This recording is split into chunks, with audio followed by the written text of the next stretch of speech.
Jesus called a man a fool. I want to share with you a dramatic little story from the gospel as recorded by St. Luke. It is the story of a man who by all standards of measurement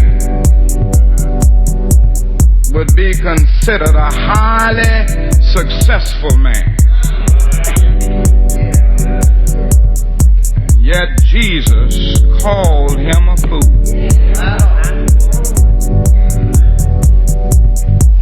If you will read that parable, you will discover that the central character in the drama is a certain rich man.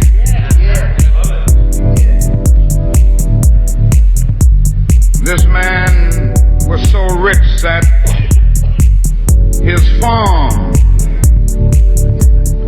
yielded tremendous crops.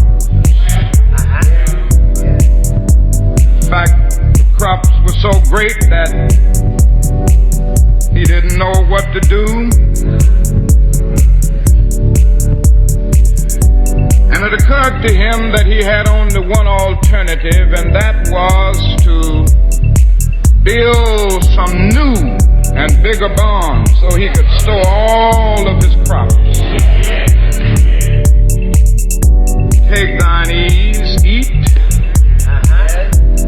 drink, and be merry. That brother thought that was the end of life.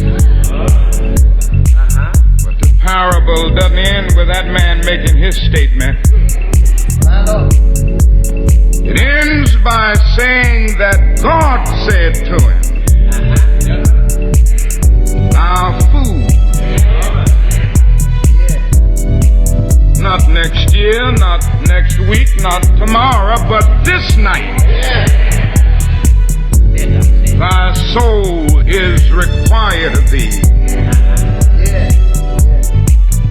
So it was at the height of his prosperity, he died.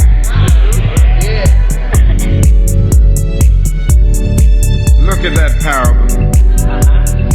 Think about it. Think of this man. If he lived in Chicago today, he would be considered a big shot. And he would abound with all of the social prestige and all of the community influence that could be afforded. Most people would look up to him because he would have that something called money. And yet a Galilean peasant had the audacity to call that man a fool. I'd like for you to look at this parable with me and try to decipher the real reason that Jesus called this man a fool. Number one, Jesus called this man a fool because he allowed the means by which he lived to outdistance the ends for which he lived. You see, each of us lives in two realms. The within and the without. Now the within of our lives is that realm of spiritual ends expressed in art, literature, religion, and morality. The without of our lives is that complex of devices, of mechanisms, and instrumentalities by means of which we live. The house we live in, it's a part of the means by which we live. The car we drive, the clothes we wear, the money that we are able to accumulate. In short, physical stuff that's necessary for us to exist. Now the problem is that we must always keep a line of demarcation between the two. This man was a fool because he didn't do that. He didn't make contributions to civil rights. Looked at suffering humanity, wasn't concerned about it. Probably gave his wife mink coats, convertible automobiles, but he didn't give her what she needed most, love and affection.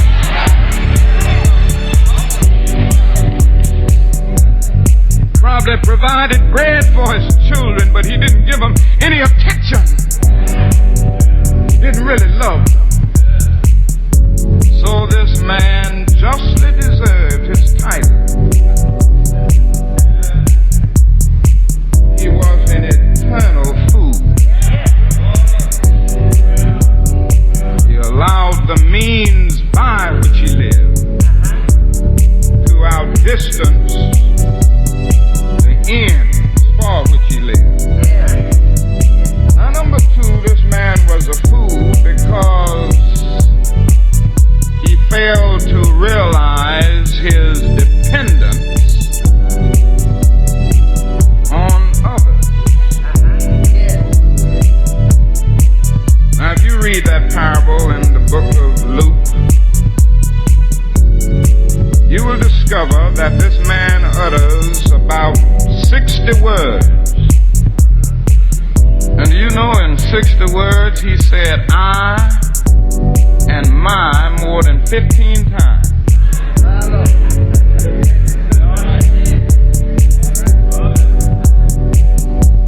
This man was a fool because he said I and my so much until he lost the capacity to say we and our.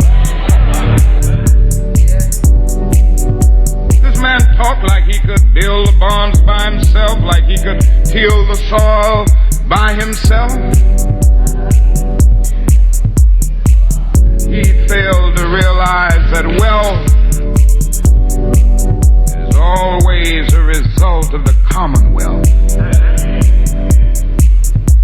Oh, my friends, I don't want you to forget it. No matter where you are today, somebody helped you to get there. In a larger sense, we've got to see this in our world today. Our white brothers must see this. They haven't seen it up to now. Great problem facing our nation today in the area of race is that it is the black man who to a large extent produced the wealth of this nation. The nation doesn't have sense enough to share its wealth and its power with the very people who made it so. I know what I'm talking about this morning. Black man made America wealthy. That's why I tell you right now, I'm not going anywhere. They can talk, these groups, some people talking about a separate state. Go back to Africa. I love Africa. It's our ancestral home. I don't know about you.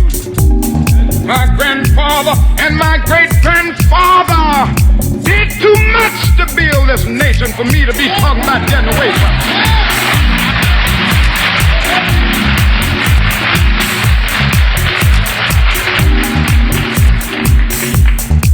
Oh, the Pilgrim Fathers landed at Plymouth 1620. We were here. Before Jefferson etched across the pages of history the majestic words of the Declaration of Independence, we were here. For the beautiful words of the Star-Spangled Banner were written, we were here. More than 2 centuries. Our forebears labored here without wages. They made cotton candy.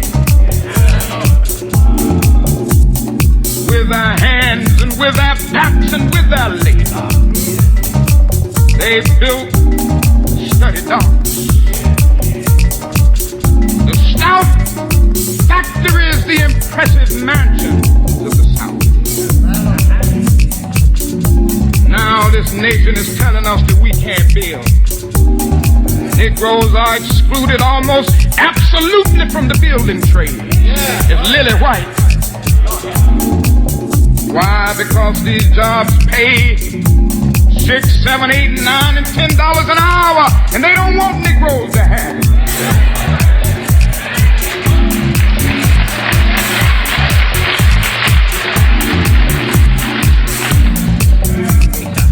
I fear that if doesn't happen soon, and something massive, same indictment will come to America. Our food. That man said he didn't know what to do with his goods. He had so many. Oh, I wish I could have advised him. A lot of places to go, and there were a lot of things that could be done. There were hungry stomachs that needed to be filled. There were empty pockets that needed access to money.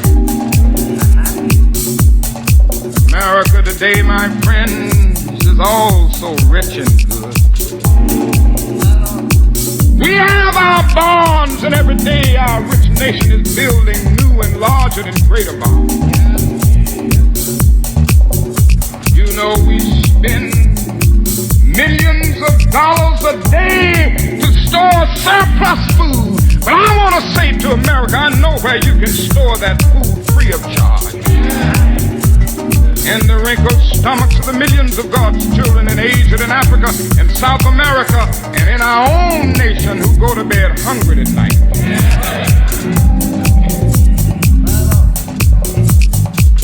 A lot of foods around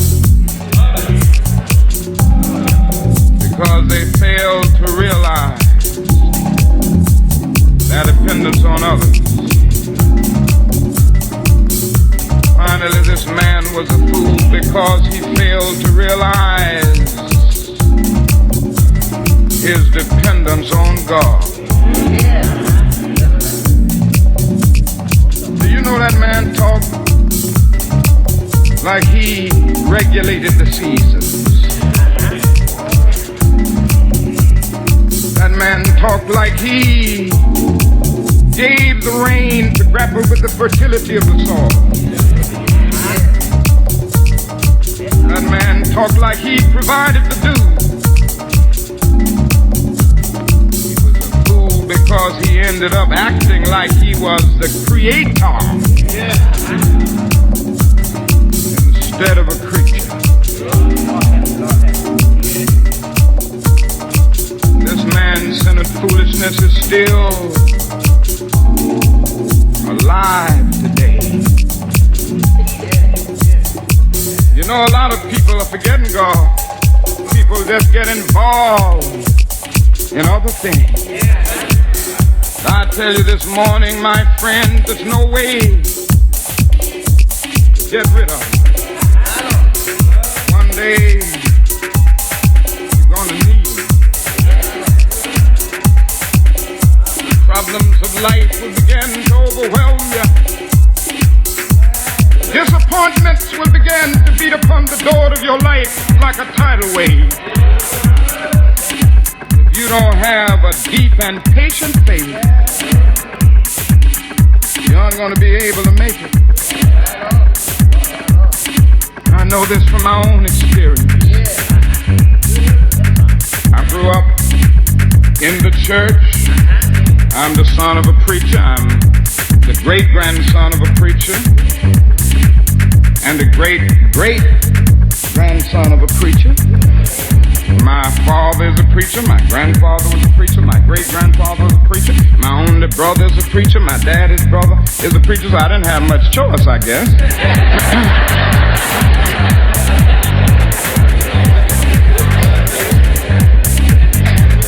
But I had grown up in the church, and the church meant something very real to me, but it was a kind of inherited religion, and I had never felt an experience with God in the way that you must have it if you're going to walk the lonely paths of this life. One day after finishing school, I was called to a little church down in Montgomery, Alabama. A year later, a lady by the name of Rosa Parks decided that she wasn't going to take it any longer. She stayed in a bus seat. You may not remember it because it's way back now, several years, but it was the beginning of a movement where 50,000 black men and women refused absolutely to ride the city buses, and we walked together for 381 days. Yes, sir. That's what we got to learn in the North. Negroes have to learn to stick together. We stuck together.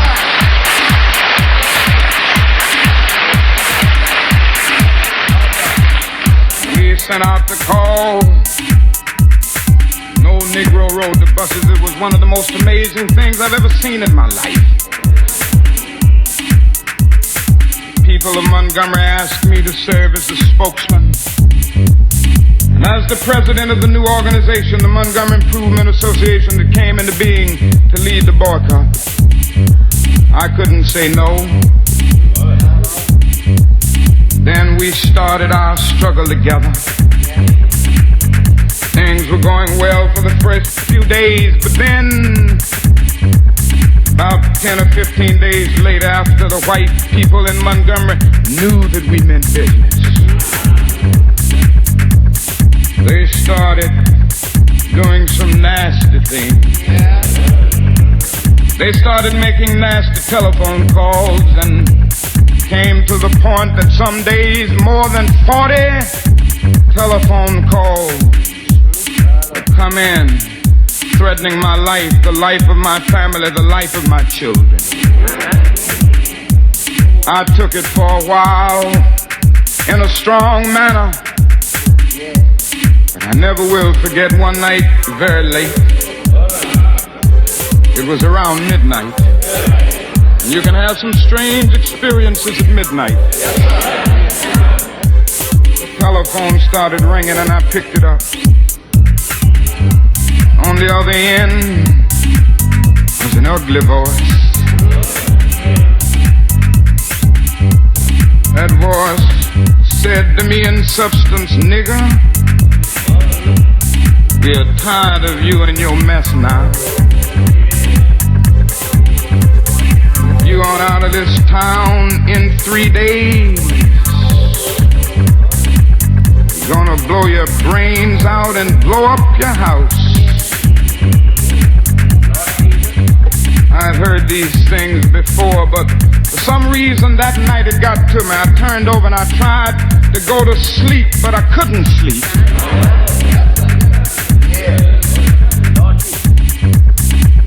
Frustrated, bewildered. Then I got up and went back to the kitchen and I started warming some coffee, thinking the coffee would give me a little relief. Then I started thinking about many things. I pulled back on the theology and philosophy that I had just studied in the university, trying to give philosophical and theological reasons for the existence and the reality of sin and evil, but the answer didn't quite come there. I sat there and thought about beautiful little daughter who had just been born about a month earlier. We have 4 children now, but we only had 1 then. She was the darling of my life. I'd come in night after night and see that little gentle smile. I sat at that table thinking about that little girl and thinking about the fact that she could be taken away from any minute. I started thinking about a dedicated, devoted, and loyal wife who was over there asleep. She could be taken from me, I could be taken from her. I got to the point that I couldn't take it any longer. I was weak. Something said to me, you can't call on Daddy now. He's up in Atlanta, 175 miles away. You can't even call on Mama now. You gotta call on that something and that person that your daddy used to tell you about. That power that can make a way out of no way.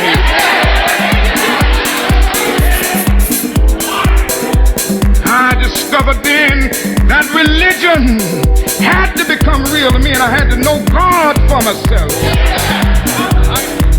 I bowed down over that cup of coffee. I never will forget it.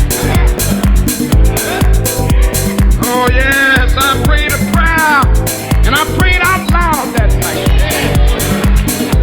I said, Lord, I'm down here trying to do what's right. I think I'm right. I think the cause that we represent is right. Lord, I must confess that I'm weak now, I'm faltering, I'm losing my courage. I can't let the people see me like this, because if they see me weak and losing my courage, they will begin to get weak. Seemed at that moment that I could hear an inner voice saying to me,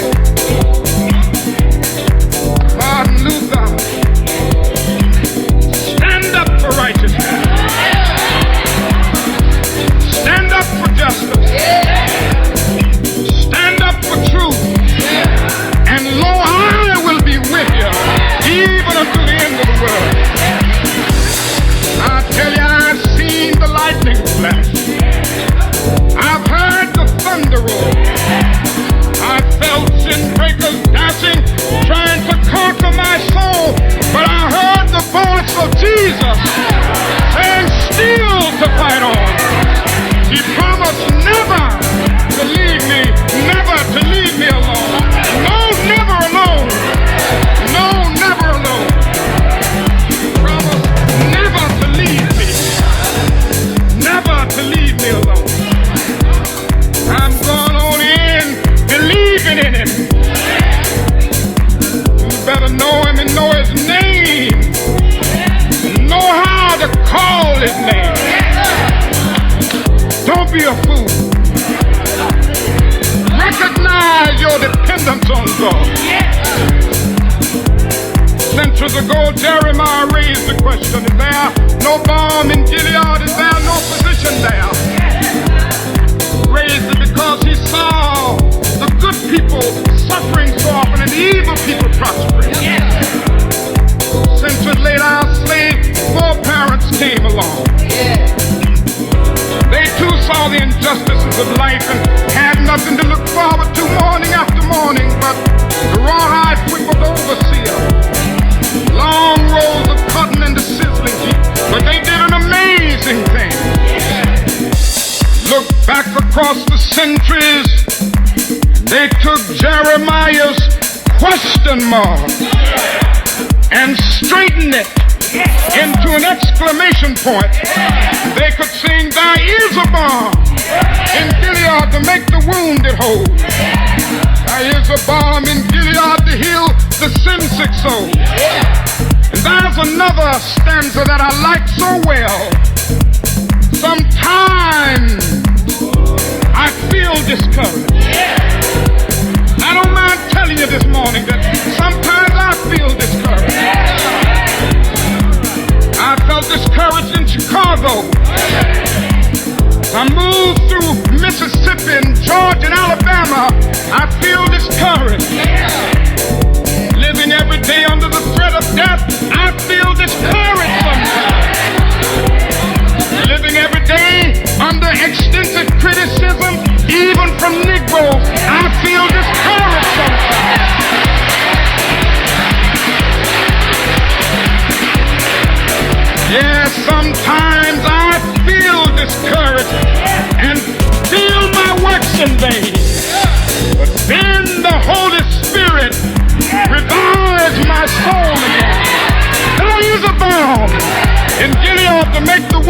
cold.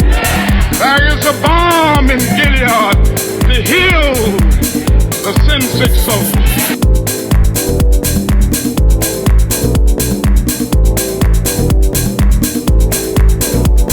But if not, there was a day when many of the Israelites found themselves in bondage in Babylon.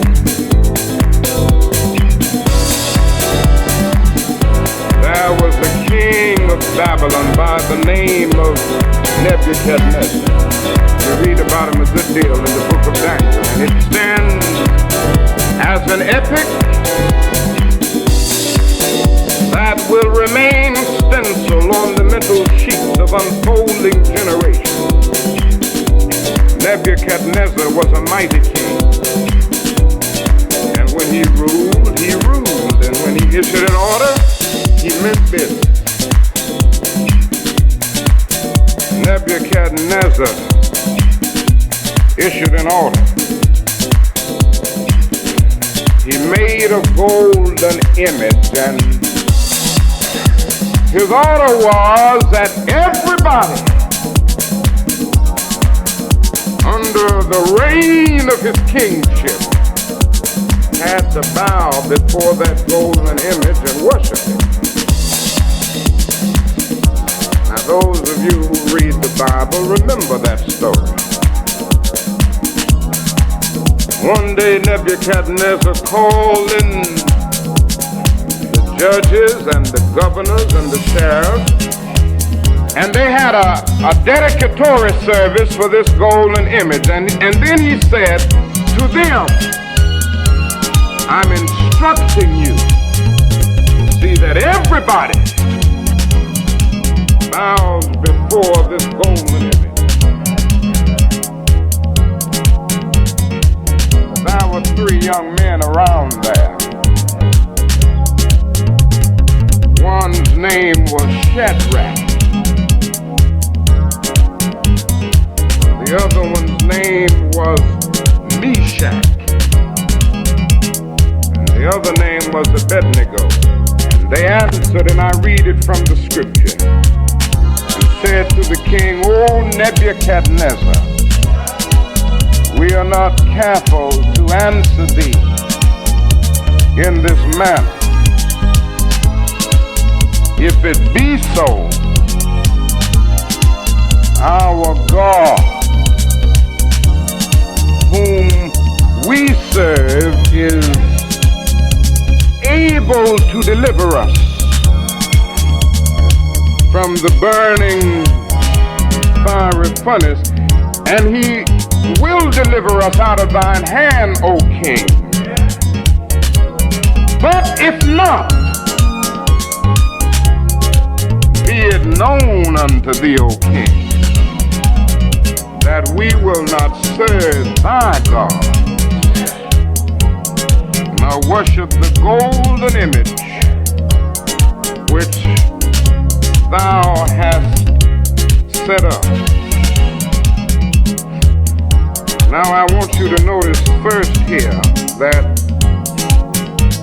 these young men practiced civil disobedience.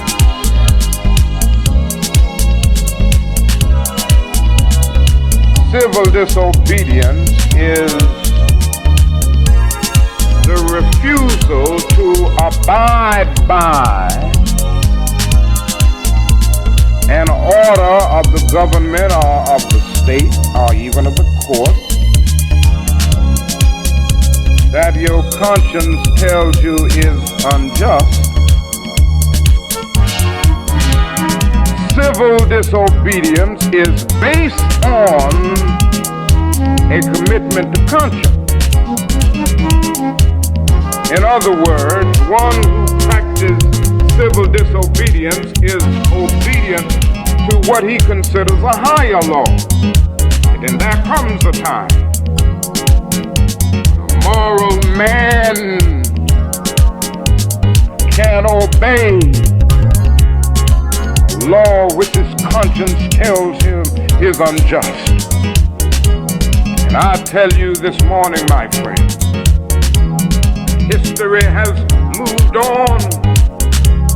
Great moments have often come forth because there were those individuals in every age and every generation who were willing to say, I will be obedient to a higher law. These men were saying, I must be disobedient to a king in order to be obedient to the king. Those people who so often criticize those of us who come to those moments when we must practice civil disobedience never remember that even right here in America, in order to get free from the oppression and the colonialism of the British Empire, our nation practiced civil disobedience. For what represented civil disobedience more than the Boston Tea Party? Never forget that everything that Hitler did in Germany was legal. It was legal to do everything that Hitler did to the Jews. It was a law in Germany that Hitler issued himself that it was wrong and illegal to aid and comfort a Jew in Hitler's Germany. But I tell you, if I had lived in Hitler's Germany with my attitude, I would have openly broken that law. I would have practiced civil disobedience. So it is important to see that there are times when a man-made law is out of harmony with the moral law of the universe. There are times when human laws are out of harmony with eternal and divine laws. And when that happens, you have an obligation to break it. And I'm happy that in breaking it, I have some good company. I have Shadrach, Meshach, and Abednego. I have Jesus and Socrates. And I have all of the early Christians who refused to bow. Now the second interesting point is that these men never doubted God and his power. As they did what they did, they made it very clear that they knew that God had the power to spare them. They said that to the king. Now we know that the God that we worship is able to deliver us. And that grew out of their experience.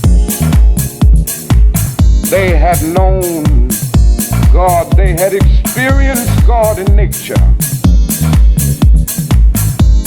They knew God as the creator. Then they had seen God in history. And then they had seen God, I'm sure, in their personal lives. They never doubted God's power to deliver. Let me move now to the basic point of the message. So this morning, if we forget everything I said, I hope you won't forget this. He came to the point after saying our God is able to deliver us from the burning fiery furnace. But if he doesn't deliver us, we still are not going to bow.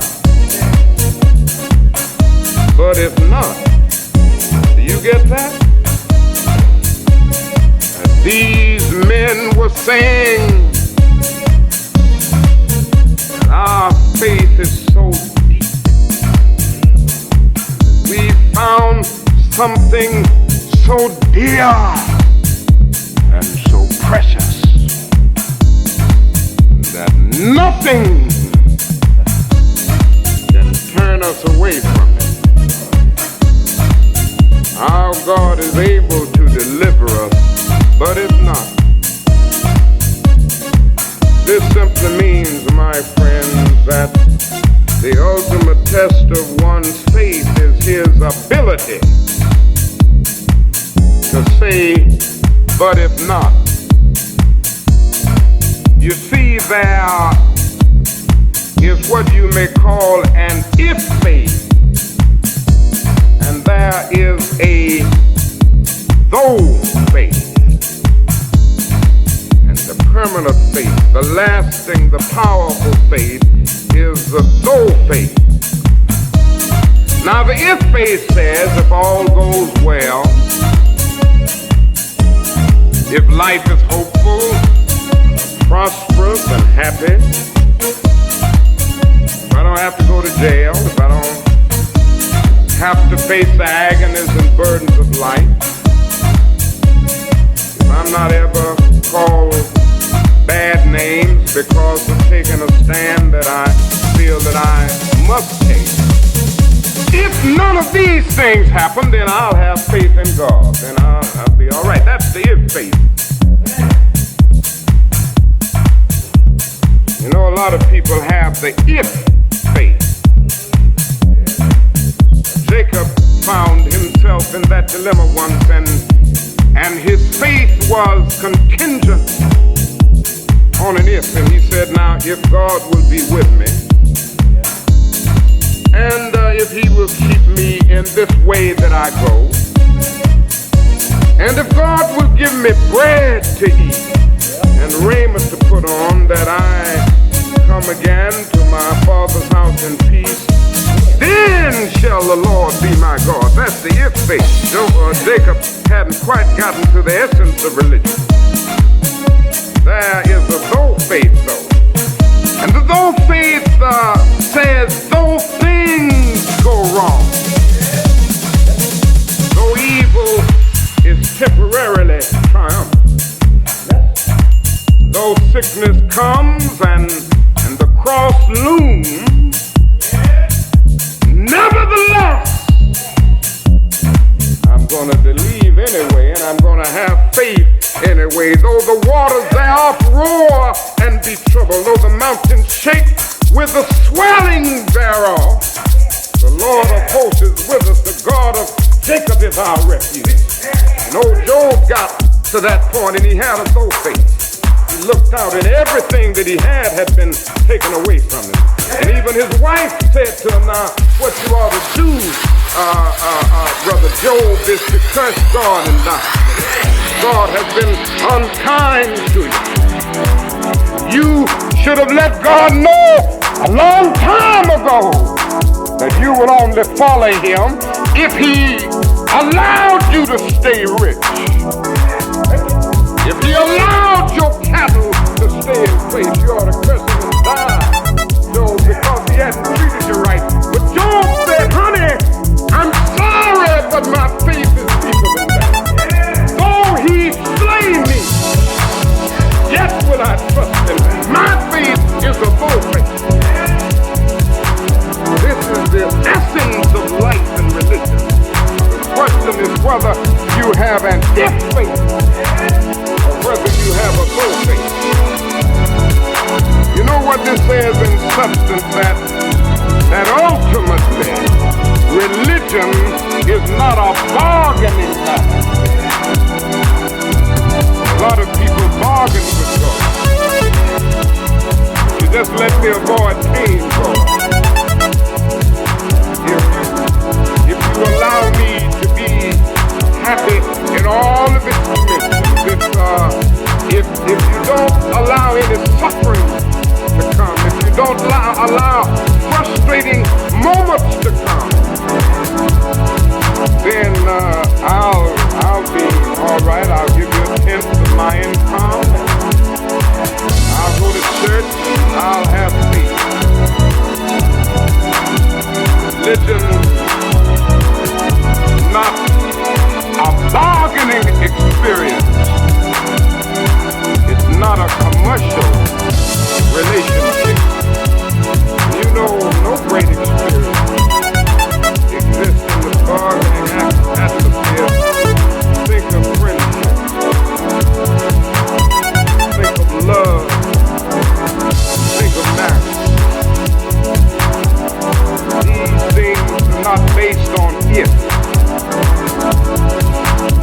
based on those.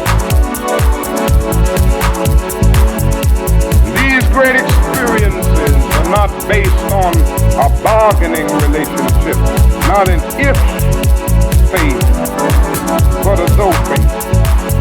I'm coming to my conclusion. I want to say to you this morning, my friends, that somewhere along you should discover something that's so precious, so eternally worthful. You will never. You ought to discover something. You ought to have some great faith that grips you so much you will never give it up. Somehow you go on and say, I know that the God that I worship is able to deliver me, but if not, I'm going on anyhow. I'm going to stand up for it anyway. What does this mean? It means in the final analysis, you do right not to avoid hell. You're doing right merely to keep from going to something that traditional theology has called hell. If you do right merely to go to a condition that theologians have called heaven, you are doing right. You are doing right to avoid pain and to achieve happiness and pleasure, then you are doing right. Ultimately, you must do right because it's right to do right. You gotta say, but it's not. You must love ultimately because it's lovely to love. You must be just because it's right to be just. You must be honest because it's right to be honest. This is what this text is saying more than anything else. Finally, you must do it because it has gripped you so much that you're willing to die for it. I say to you this morning, if you have never found something so dear and so precious to die for it, then you are you may be 38 years old as I happen to be. One day, some great opportunity stands before you and calls upon you to stand up for some great principle, some great issue, some great cause. You refuse to do it because you are afraid. You refuse to do it because you want to live longer. You're afraid that you will lose your job, or you're afraid that you will be criticized, or that you will lose your popularity. Are you afraid that somebody will stab you or shoot at you or bomb your house? So you refuse to take the stand. Well, you may go on and live until you are 90, but you are just as dead at 38 as you would be at 90. The cessation of breathing in your life is but the belated announcement of an earlier death of the spirit. You died when you refused to stand up for right. You died when you refused to stand up for truth. You died when you refused to stand up for justice. These boys stand before us today, and I thank God for them, for they had found something. Fiery funny couldn't stop them from believing. They said, throw us into the fiery funny. But you know, the interesting thing is, the Bible talks about a miracle. because they had faith enough to say, but if not, God was with them as an eternal companion. This is what I want to say finally. There is a reward if you do right for righteousness' sake. It says that somehow that burning fiery furnace was transformed into an air-conditioned living room. Somebody looked in there and said, we put 3 in here, but now we see 4. Don't ever think you're by yourself. Go on to jail if necessary, but you never go alone. Take a stand for that which is right. The world may misunderstand you and criticize you, but you never go alone. For somewhere I read that one with God is the majority. God has a way of transforming a minority into a majority. Walk with him this morning and believe in him and do what is right. He'll be with you even until the consummation of the ages. Yes, I've seen the lightning flash. I've heard the thunder roll. I felt sin breakers dashing, trying to conquer my soul, but I heard the voice of Jesus saying, still to fight on. He promised never to leave me alone. No, never alone. No, never alone. He promised never to leave me alone. Where are you going this morning, my friend? Tell the world that you're going with truth. You're going with justice. You're going with goodness. And you will have an eternal companionship. And the world will look at you. And they won't understand you. For your fiery furnace will be around you. But you go on anyhow. But if not, I will not bow. God grant that we will never bow before the gods of evil.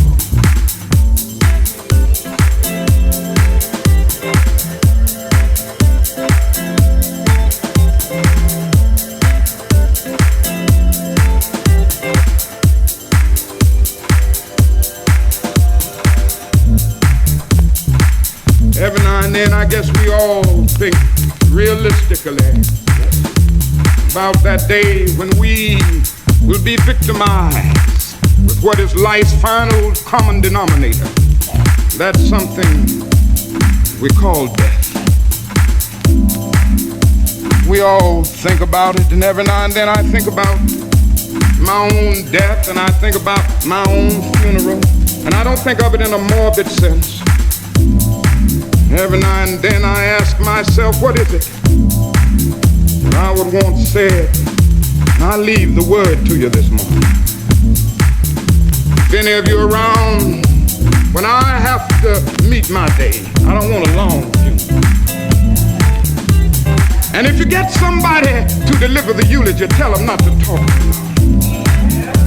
Every now and then I wonder what I want them to say. Tell them not to mention that I have a Nobel Peace Prize. That isn't important. Tell them not to mention that I have 300 or 400 other awards. That's not important. Tell them not to mention where I went to school. I'd like somebody to mention that day that Martin Luther King Jr. tried to give his life serving others. I'd like for somebody to say that day that Martin Luther King Jr. tried to love somebody. I want you to say that day that I tried to be right on the walk question. I want you to be able to say that day that I did try to feed the hungry. I want you to be able to say that day that I did try in my life to clothe those who were naked. I want you to say on that day that I did try in my life to visit those who were in prison. I want you to say that I tried to love and serve humanity. Yes, if you want to say that I was a drum major, Say that I was a drum major for justice. Say that I was a drum major for peace. I was a drum major for righteousness. And all of the other shallow things will not matter. I won't have any money to leave behind. I won't have the fine and luxurious things of life to leave behind. But I just want to leave a committed life behind. That's all I want to say. If I can help somebody as I pass along, if I can cheer somebody with a word of song, if I can show somebody he's traveling wrong, then my living will not be in vain. If I can do my duty as a Christian, or if I can bring salvation to a world once wrought, if I can spread the message as the Master taught, then my living will not be in vain.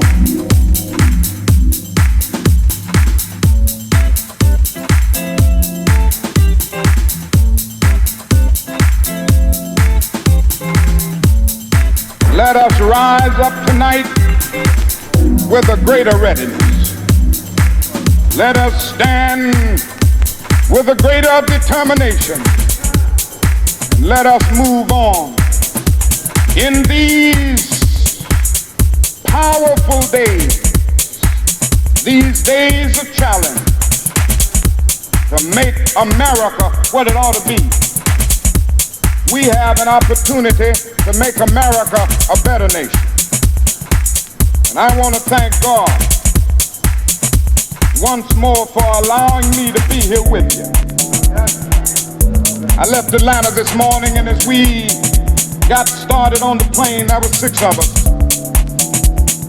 The pilot said over the public address system, "We're sorry for the delay, but we have Dr. Martin Luther King on the plane, and to be sure that all of the bags were checked,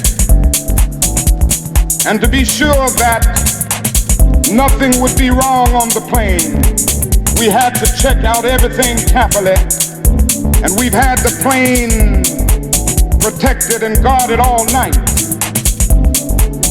And then I got into Memphis, and some began to say the threats, talk about the threats that were out. What would happen to me from some of our sick white brothers? Well, I don't know what will happen now. We've got some difficult days ahead. But it really doesn't matter with me now, because I've been to the mountaintop. I don't mind. Like anybody, I would like to live a long life. Longevity has its place. But I'm not concerned about that now. I just want to do God's will. And He's allowed me to go up to the mountain. And I've looked over, and I've seen the promised land. I may not get there with you, but I want you to know tonight that we as a people will get to the promised land.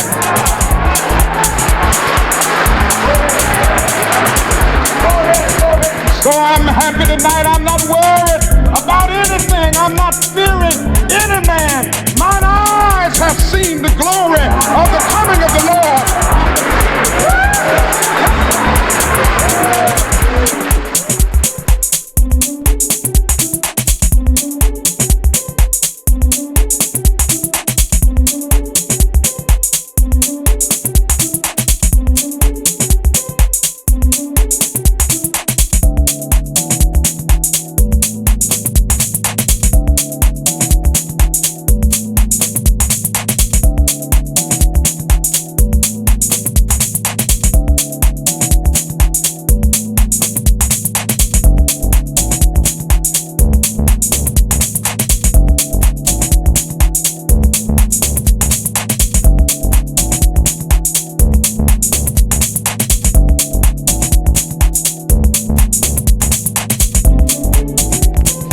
that is deep down within all of us an instinct.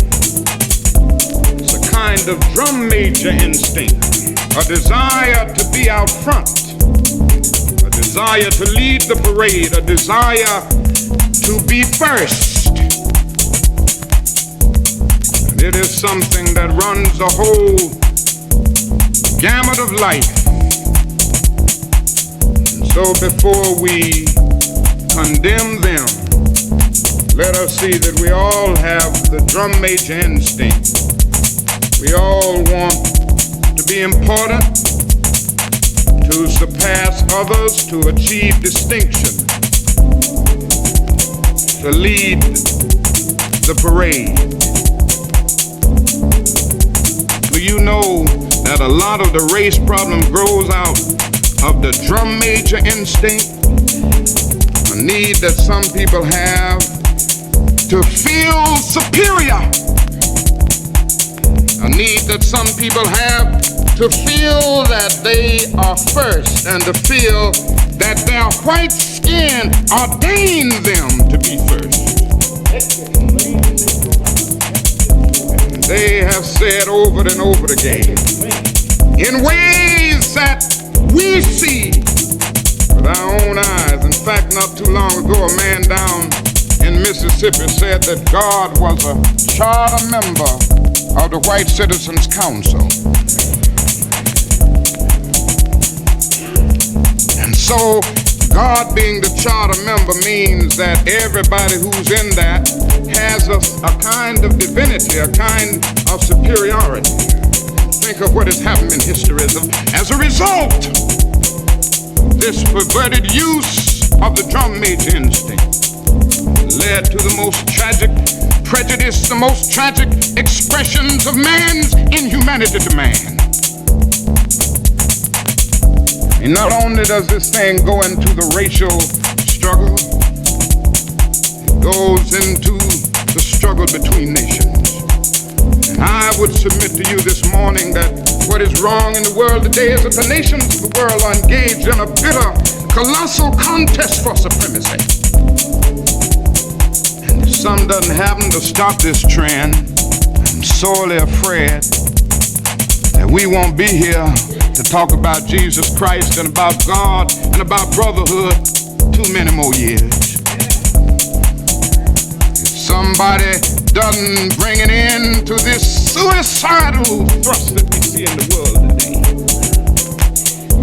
none of us are going to be around, because somebody's going to make the mistake through our senseless blundering of dropping a nuclear bomb somewhere, and then another one is going to drop.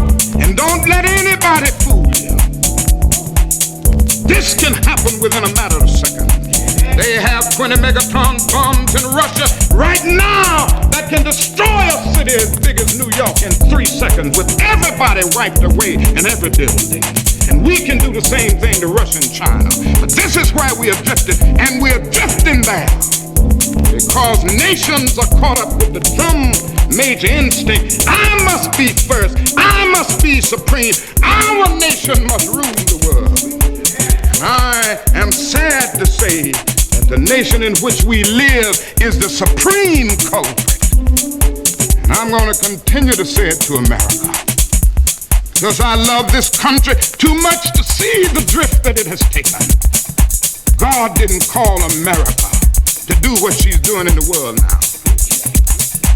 And we won't stop it because of our pride and our arrogance as a nation. But God has a way of even putting nations in their place. God that I worship has a way of saying, don't play with me. Has a way of saying, as the God of the Old Testament used to say, the Hebrews, don't play with me. Don't play with me, Babylon. Be still and know that I'm God. If you don't stop your reckless course, I'll rise up and break the backbone of your power. And that can happen to America. Every now and then I go back and read Gibbon's Decline and Fall of the Roman Empire. And when I come and look at America, I say to myself, the parallels are frightening. have perverted the drum major instinct.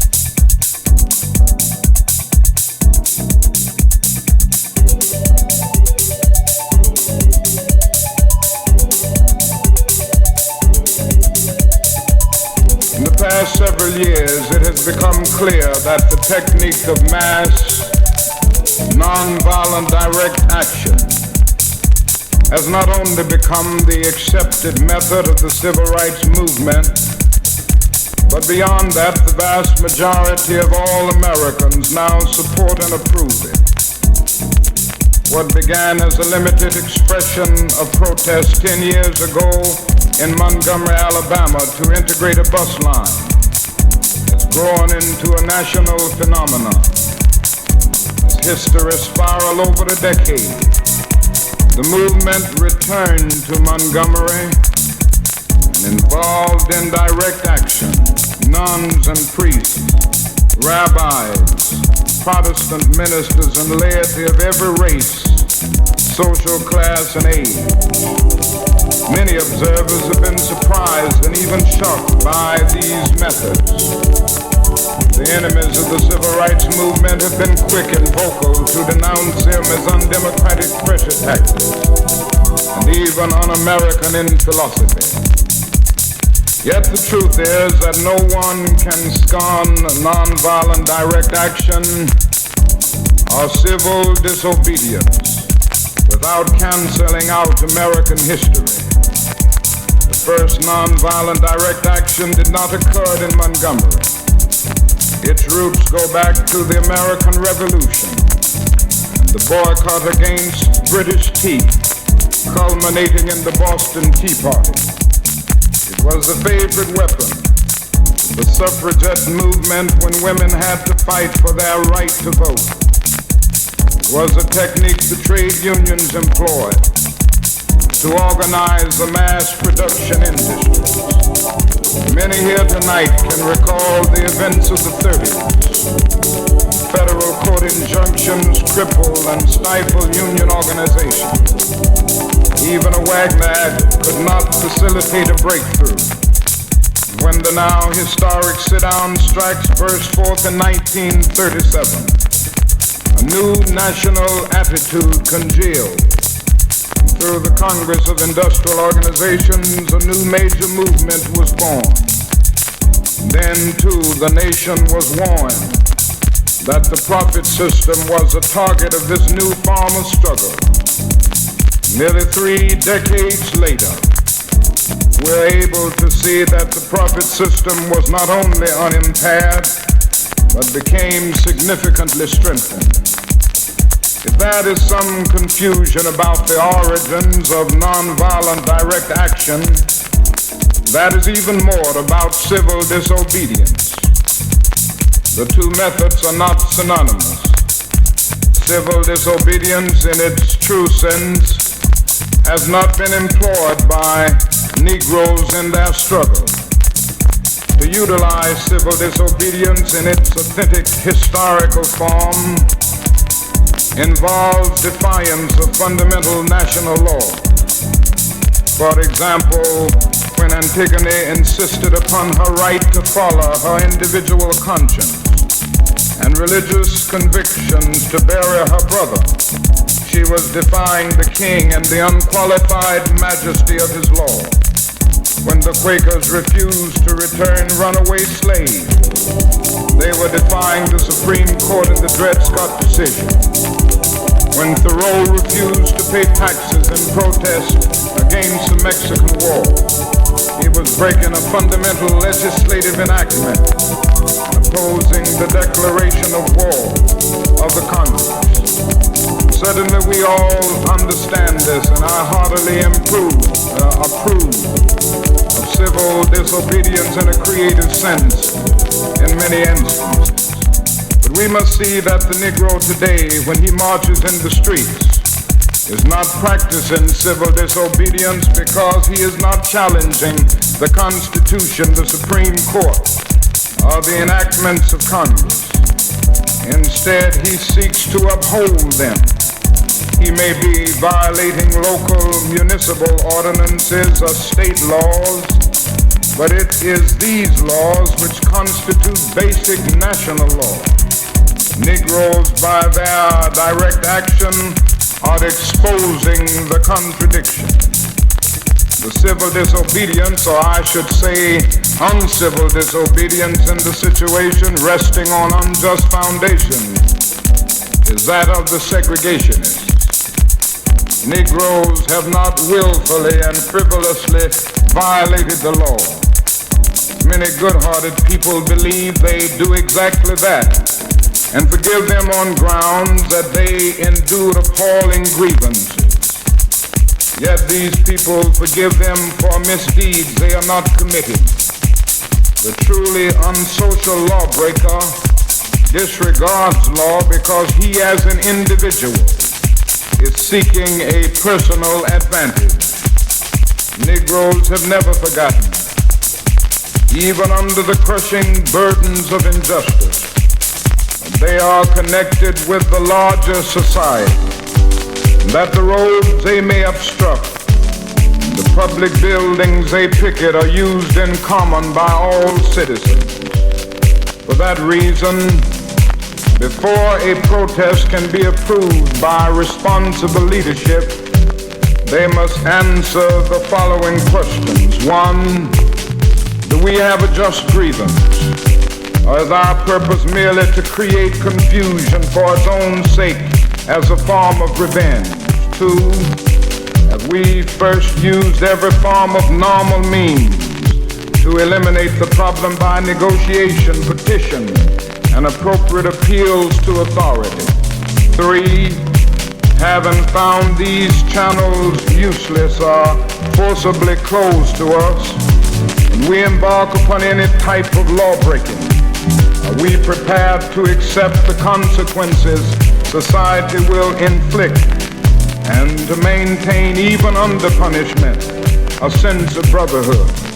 4, do we have a clear program to relieve injustice which does not inflict injustice upon others? And is that program reasonable and grounded in the ethics and best traditions of our society?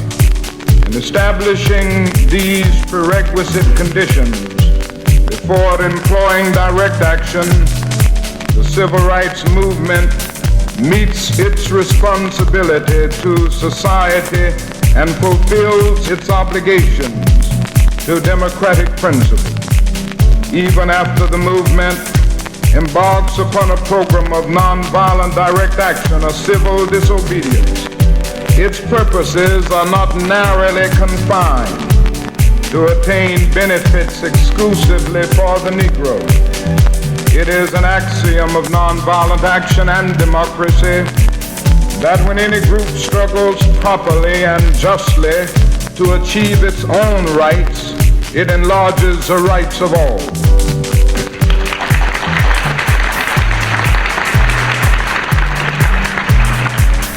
This element is what makes both democracy and nonviolent action self-renewing and creative. What advantages have all Americans derived from the growth of nonviolent direct action and civil rights? First, the struggle dissolves the deceptive facade and reveals basic evils and contradictions in the society.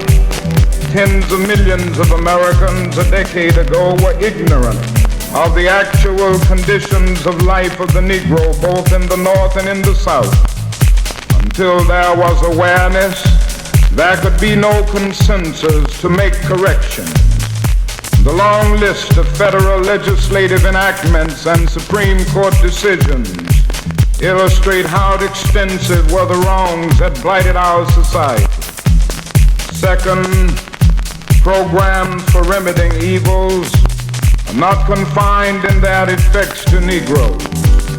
When Negroes took to the streets to demand job opportunities for themselves, they helped to stimulate a broad war on poverty concept which ultimately will benefit more whites than Negroes. When Negroes, by direct action, seek to participate in the electoral process, they awaken the apathetic white who so took his rights for granted that he neglected to use them. When Negroes boycotted schools, they did more than reveal classroom discrimination. They brought to the fore such criticisms as those of Dr. Conant, who had long charged we were seeking to utilize 19th century educational methods in conditions of 20th century urbanization, pushing through the issue of desegregation. That emerged a new and startling question of paramount importance to the whole population. What is quality education and how is it attained for all under conditions of population growth, automation, and redistribution of population in sprawling cities? Sociologists will find much to ponder in the striking fact that after the futile efforts to achieve brotherhood and ecumenicity by discussion and conferences in the streets of Selma and Montgomery and at the Lincoln Memorial, there was the greatest and warmest expression of religious unity of Catholic, Protestant, and Jew in the nation's history.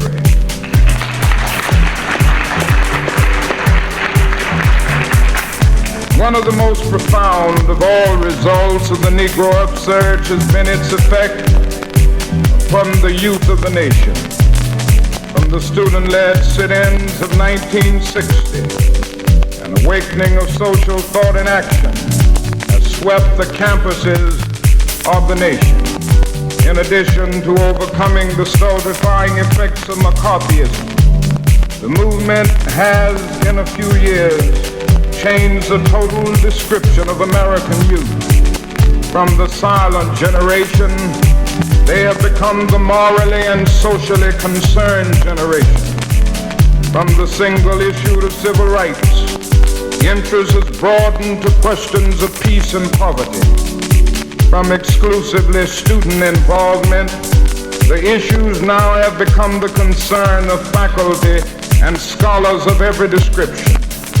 It is noteworthy that the vibrant movement to re-examine our foreign policy, which the government now respects and welcomes, borrowed its title Teach-ins from the Civil Rights Movement.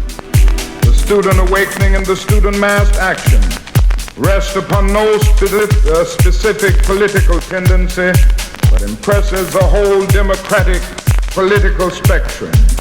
I have discussed the social effects of nonviolent mass direct action at length because I believe it is too often limited in its application merely to the civil rights movement.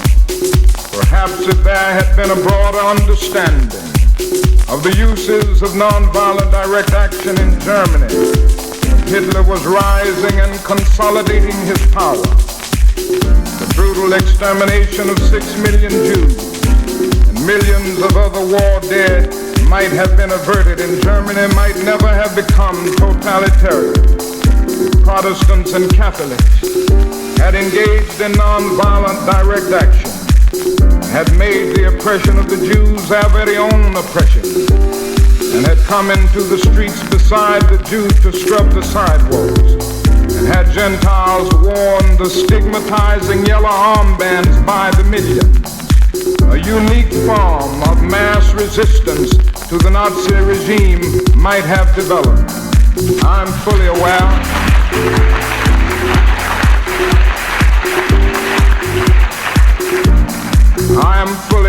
of the terror, the intimidation, the brutality, and the force the fascists were so quick to use. But I'm also aware that in the South today, some races of the same mentality have been curbed in their resistance to nonviolent action when practiced on a mass scale. Today, people all over the world should be engaging in mass action to protest anti-Semitism in the Soviet Union.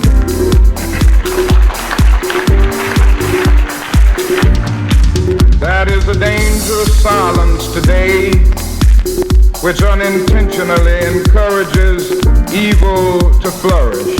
Einstein right when he said, "The world is in greater peril from those who tolerate evil than from those who actively committed.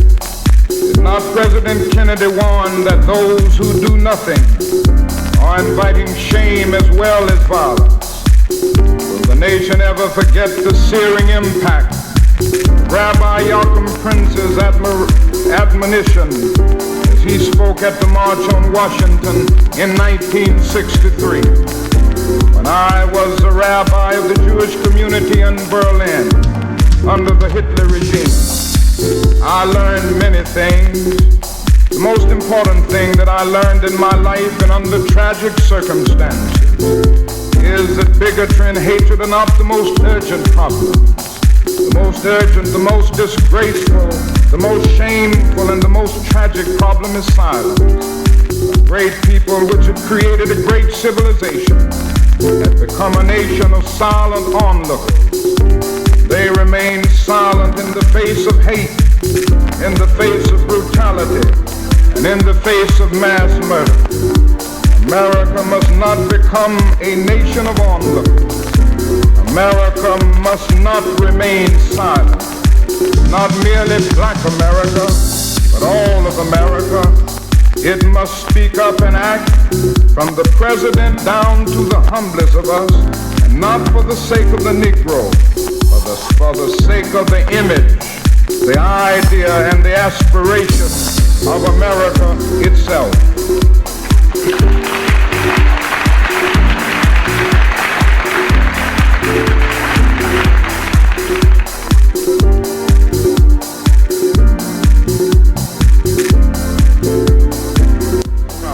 At the very same time that America refused to give the Negro any land, through an act of Congress, our government was giving away millions of acres of land in the West and the Midwest, which meant that it was willing to undergird its white peasants from Europe with an economic floor. But not only did they give the land, they built land-grant colleges with government money to teach them how to farm. Not only that, they provided county agents further their expertise in farming. Not only that, they provided low interest rates in order that they could mechanize their farm. Not only that, today many of these people are receiving millions of dollars in federal subsidies not to farm, and they are the very people telling the black man that he ought to lift himself by his own bootstraps. This is what we are faced with, and this is the reality. Now, when we come to Washington, in this campaign, we are coming to get our check.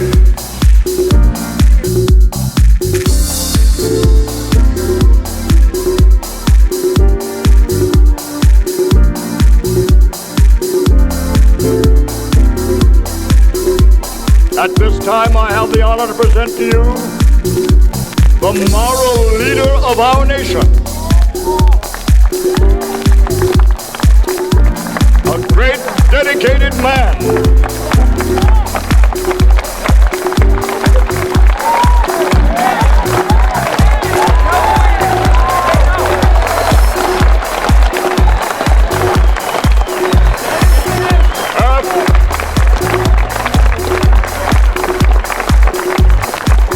A philosopher of a non-violent system of behavior in seeking to bring about social change for the advancement of justice and freedom and human dignity.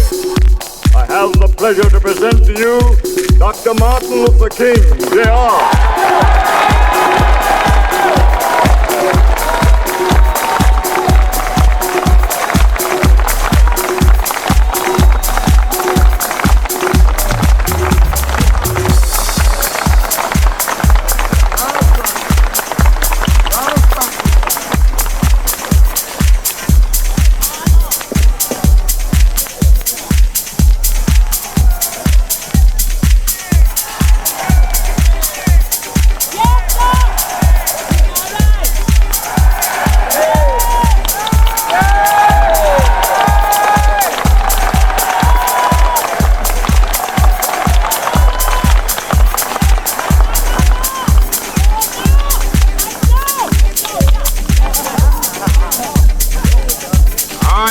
happy to join with you today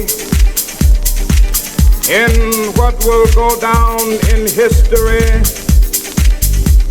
as the greatest demonstration for freedom in the history of our nation.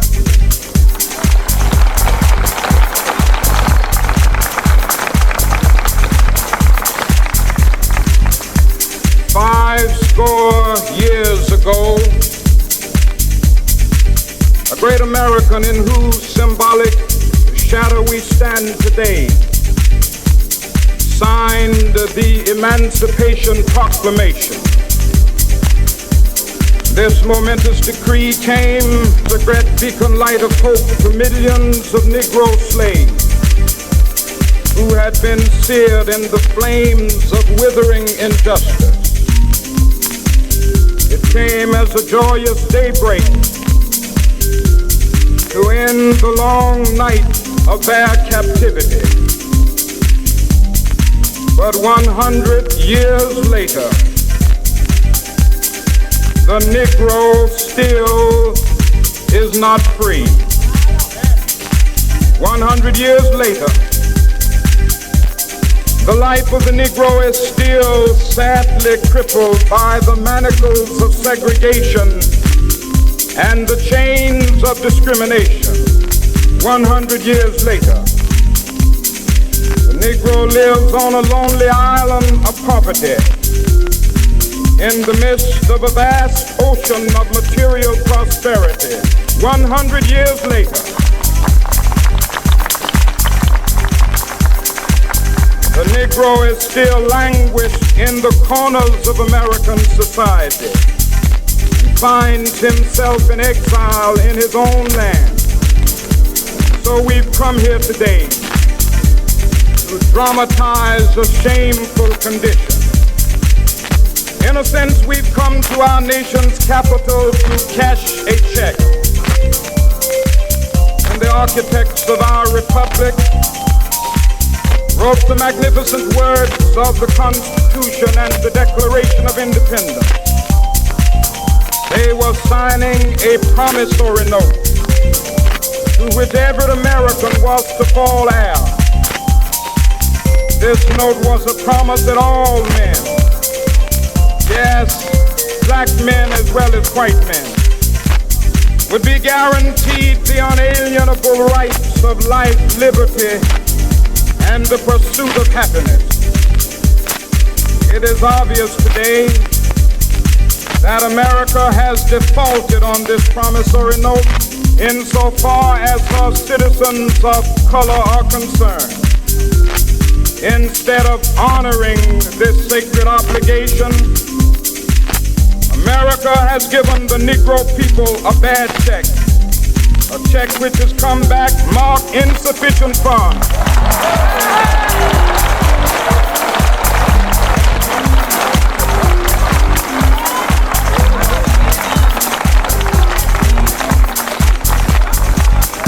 But we refuse to believe that the Bank of Justice is bankrupt. We refuse to believe that there are insufficient funds in the great vaults of opportunity of this nation. So we've come to cash this check, a check that will give us upon demand the riches of freedom and the security of justice.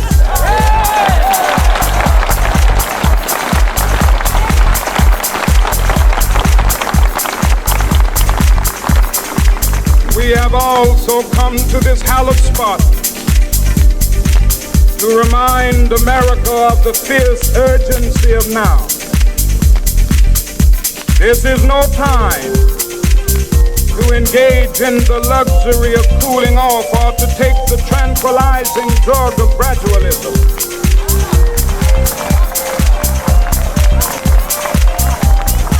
Now is the time to make real the promises of democracy. Now is the time to rise from the dark and desolate valley of segregation to the sunlit path of racial justice. Now is the time to lift our nation from the quicksands of racial injustice justice to the solid rock of brotherhood. Now is the time to make justice a reality for all of God's children. It would be fatal for the nation to overlook the urgency of the moment. This sweltering summer of the Negro's legitimate discontent will not pass until there is an invigorating autumn of freedom and equality. 1963 is not an end, but a beginning. Those who hope that the Negro needed to blow off steam and will now be content will have a rude awakening if the nation returns to business as usual.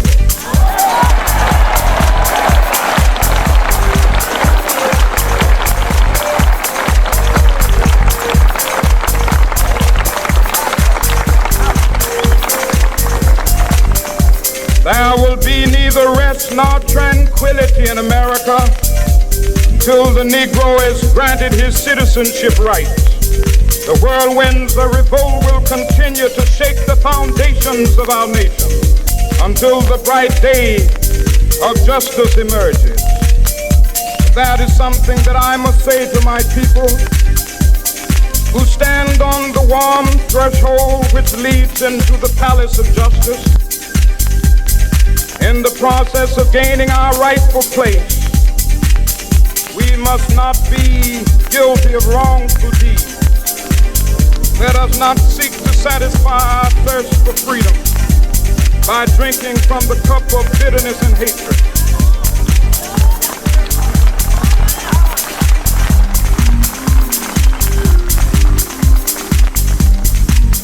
We must forever conduct our struggle on the high plane of dignity and discipline. We must not allow our creative protests to degenerate into physical violence. Again and again, we must rise to the majestic heights of meeting physical force with soul force. The marvelous new militancy which has engulfed the Negro community must not lead us to a distrust of all white people. For many of our white brothers, as evidenced by their presence here today, have come to realize that their destiny is tied up with our destiny.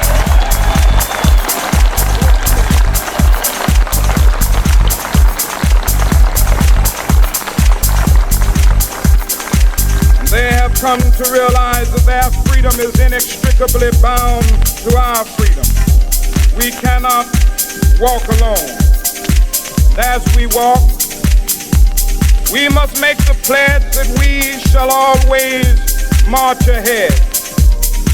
We cannot turn back.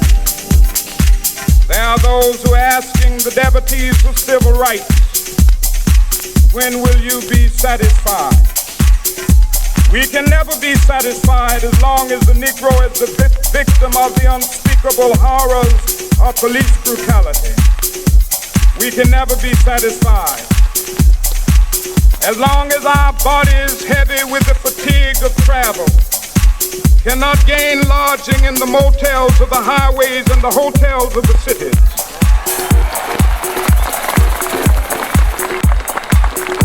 We cannot be satisfied as long as the Negro's basic mobility is from a smaller ghetto to a larger one. We can never be satisfied as long as our children are stripped of their selfhood and robbed of their dignity by signs stating for whites only.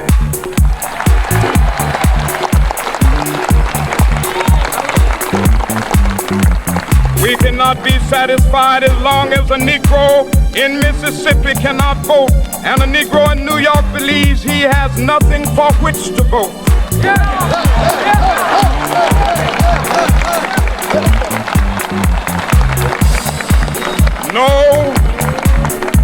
No, we are not satisfied, and we will not be satisfied until justice rolls down like waters and righteousness like a mighty stream.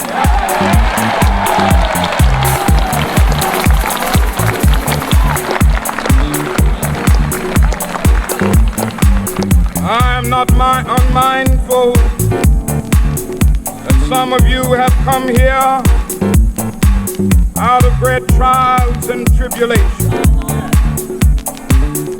Some of you have come fresh from narrow jail cells. Some of you have come from areas where your quest for freedom left you battered by the storms of persecution, staggered by the winds of police brutality. You have been the veterans of creative suffering. Continue to work with the faith that unearned suffering is redemptive. Go back to Mississippi. Go back to Alabama. Go back to South Carolina. Go back to Georgia. Go back to Louisiana. Go back to the slums and ghettos of our northern cities, knowing that somehow this situation can and will be changed. Let us not wallow in the valley of despair. I say to you today, my friend,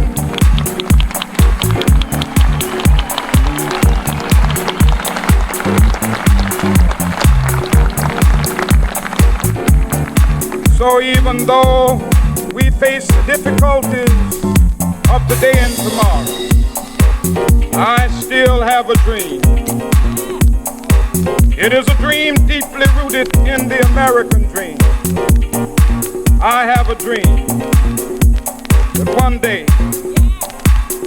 this nation will rise up, live out the true meaning of its creed. We hold these truths to be self-evident, that all men are created equal.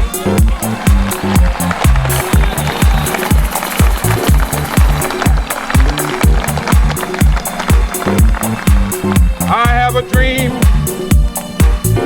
that one day on the red hills of Georgia, sons of former slaves and the sons of former slave owners will they be able to sit down together at the table of brotherhood. I have a dream that one day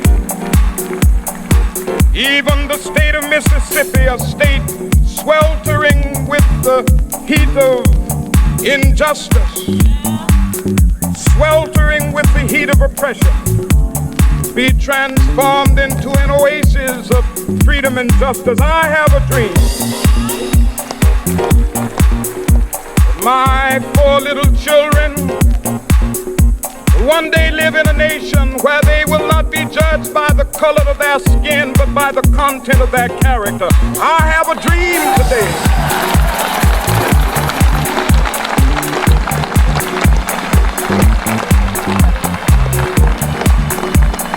I have a dream that one day down in Alabama, with its vicious racists, with its governor having his lips dripping with the words of interposition and nullification, one day right there in Alabama, little black boys and black girls will be able to join hands with little white boys and white girls as sisters and brothers. I have a dream today.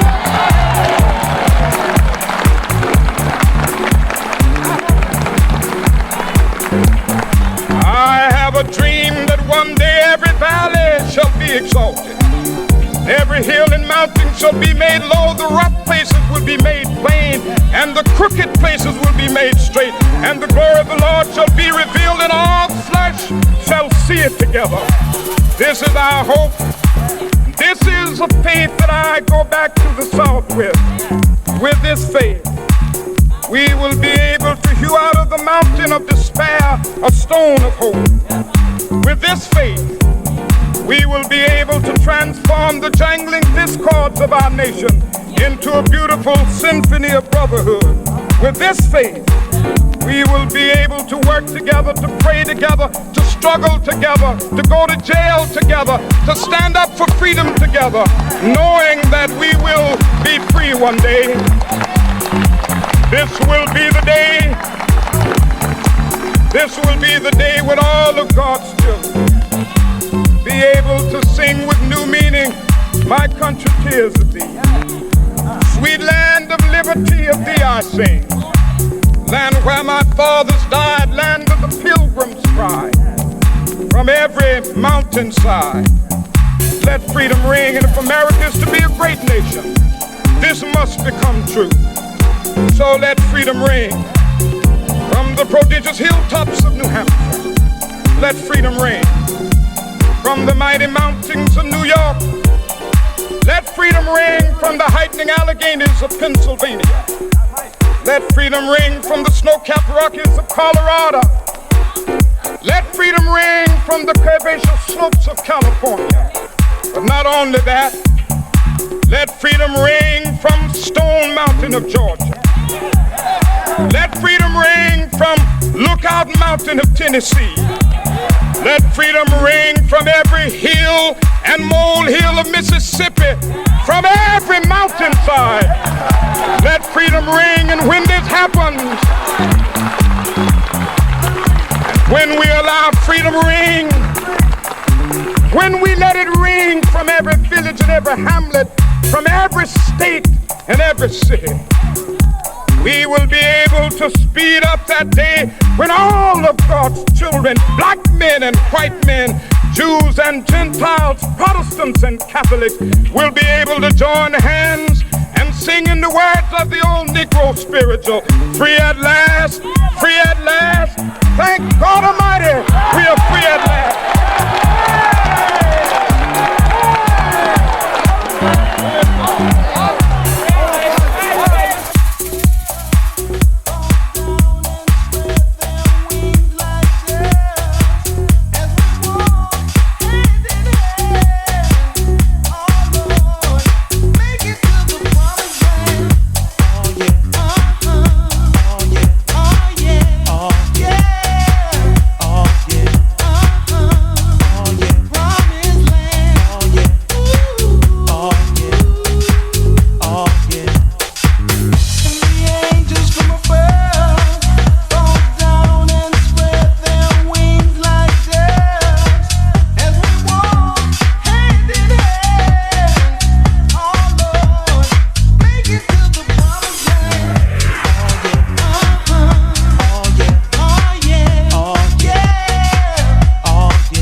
got Disco Dean on the ones and twos here where house music lives. When the angels from above fall down and spread their wings like doves, as we walk hand in hand, sisters and brothers, we'll make it to the promised land.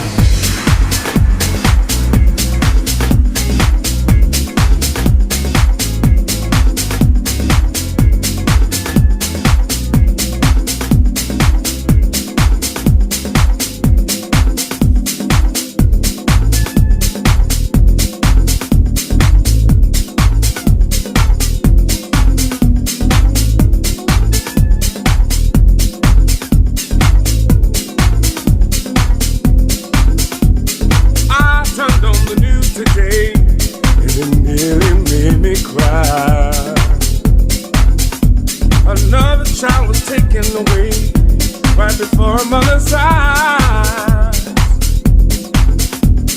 War is still claiming many lives, breaking hearts in every land. We're crying out for an answer when we hold it in our hands. We need to reach out for love. Oh, we need to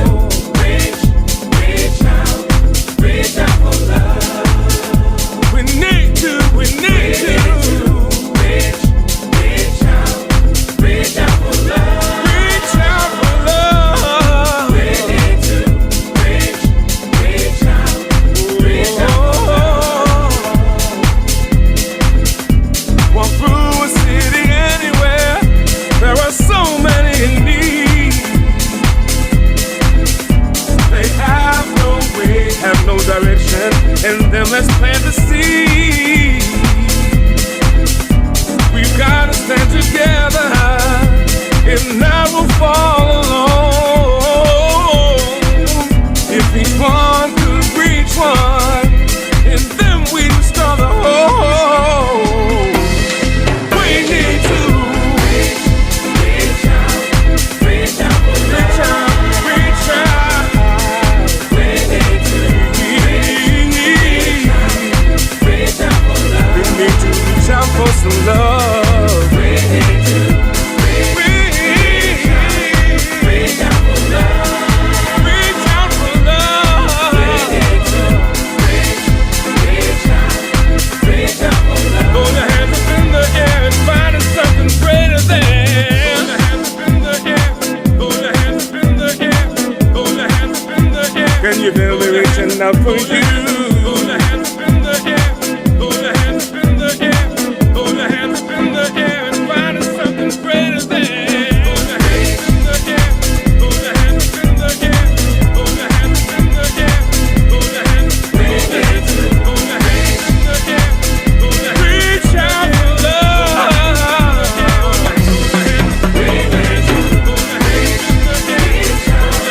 Reach out for love.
change the way the world loves. We can make a difference if we reach out for love. We can change the way the world feels. We can change the way the world loves. We can make a difference if we reach out for love. Reach out for love. Reach out for love. Reach out for love. Reach out for love.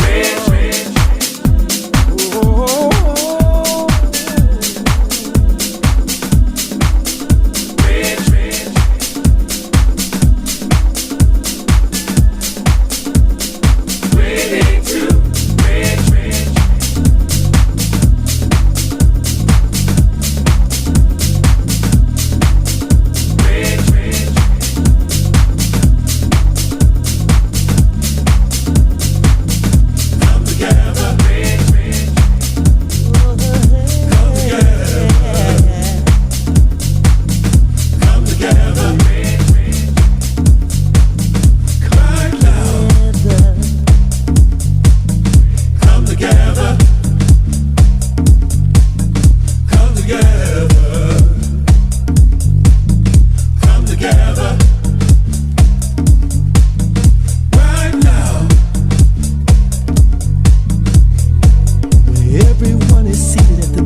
Disco D on the scene.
got Disco Dean on the ones and twos. Here, where house music lives.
Someplace in my heart, a place that I tap into without any conscious effort.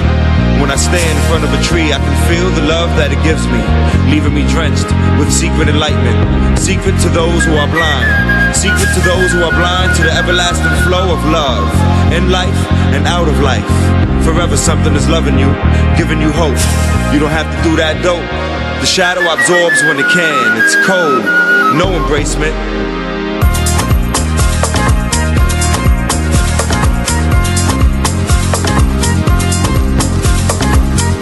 Given the gift to create our own path. So the time will come for every person to realize they must blame themselves. And the time is always now, cause there is no time at all. Everything is according to the speed of its evolution.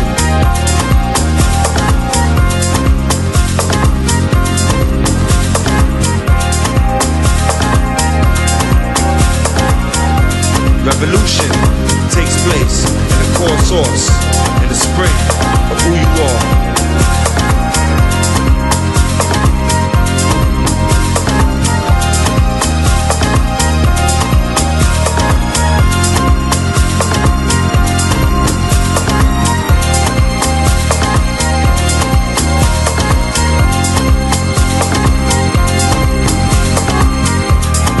Watch the way smoke flows from an incense. Study the way smoke flows from an incense, and do the same with water. Try to find the purpose of the way they flow. They flow so free, you should try to understand why. There is a peace within the flow. a unique serenity you can obtain from it. There is a celebration of harmony within the flow. There is a sense of you in the flow, a sense of awe intertwined in illuminated sphere of light that is brighter than everything and darker than nothing. Once you understand the flow of smoke and water, you will be that much closer to understanding the flow of life itself. Don't believe me, know me. Perceive with the deepest of your will. Finally see the invisible direction of your own harmony.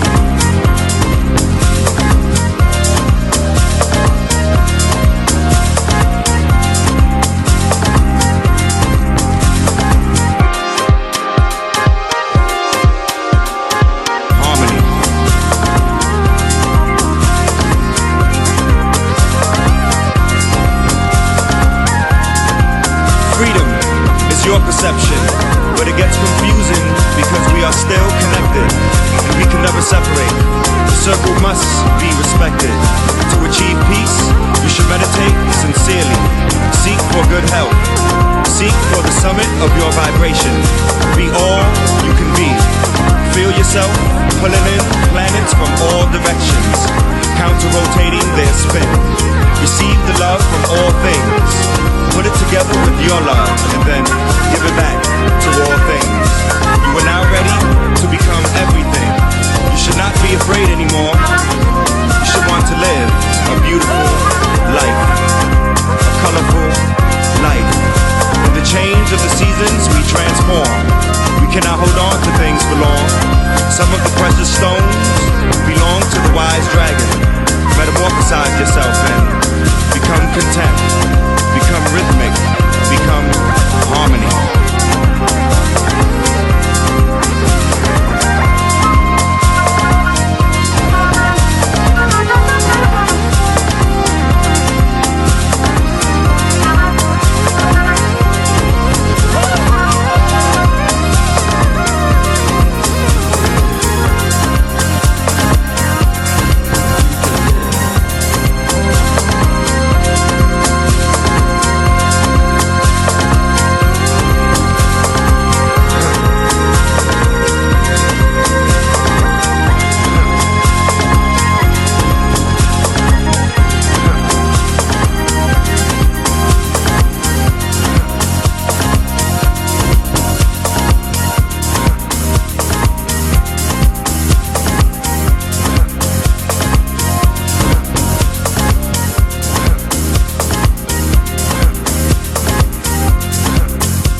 You're listening to the sound of Disco D on the scene.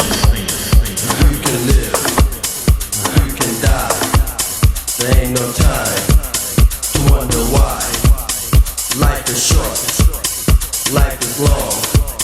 We have a choice to live or die.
so strange. You can't have it the same for too long. Time marches on, waiting for no one in this world filled with strife. Blossoming in new life, contrasting ideas will be passed through your ears. The older you grow, the more knowledge you get to know.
Thank God Almighty, we are free at last.